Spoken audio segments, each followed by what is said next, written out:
మరో breaking news అంతోంది మనకి. తెలంగాణలో మరో కొత్త రాజకీయ పార్టీ రాబోతుంది. కొత్త రాజకీయ పార్టీతో తెలంగాణ జాగృతి అధ్యక్షులు కవిత ముందడుగు వేయబోతున్నారు.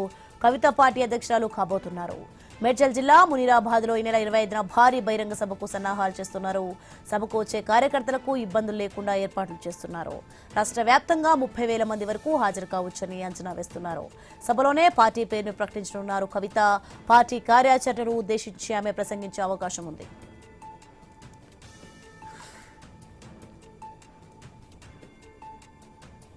ఇదే అంశానికి సంబంధించి మరింత సమాచారం మా ప్రతినిధి స్వామి అందిస్తారు. స్వామి, మొత్తానికి తెలంగాణలో అయితే మరో కొత్త రాజకీయ పార్టీ రాబోతుంది. మొత్తానికైతే ఇక కొత్త రాజకీయ పార్టీతో తెలంగాణ జాగృతి అధ్యక్షురాలు కవిత ముందడుగు వేయబోతున్నట్లుగా తెలుస్తుంది. దీనికి సంబంధించిన పూర్తి అప్డేట్స్ ఏంటి?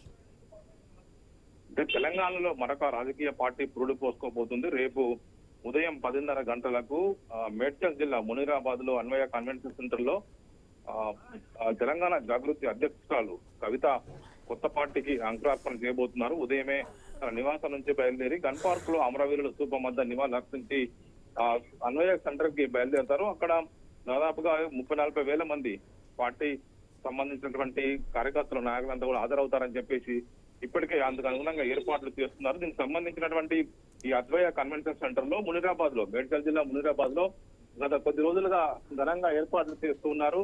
దాదాపుగా 50,000 మంది వరకు రావాలని చెప్పేసి కూడా ఆమె రాష్ట్ర వ్యాప్తంగా పార్టీ ఆవిర్భావ దినోత్సవ సందర్భంగా అందరినీ కూడా ఆహ్వానించారు. ఇందుకు సంబంధించిన ఏర్పాట్లు కూడా చేస్తూ ఉన్నారు.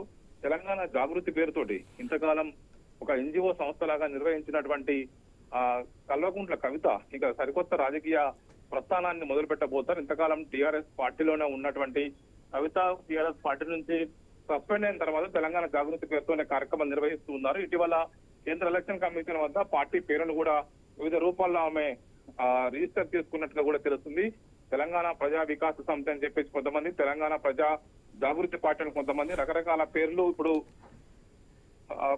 ఒకవైపు చర్చల్లో వస్తున్నాయి.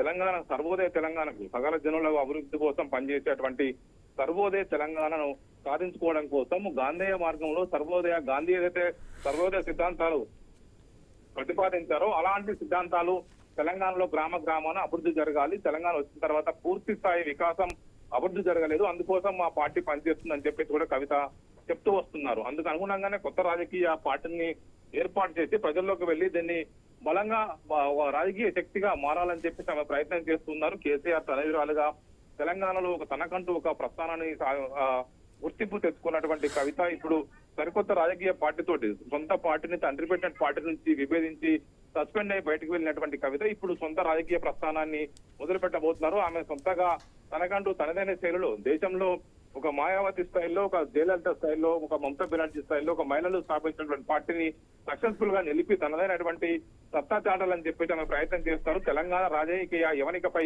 తన సక్సెస్ ను సాధించుకోవాలని చెప్పేసి కూడా కవిత ప్రయత్నం చేస్తూ ఉన్నారు. Right, thanks for the information Swamy.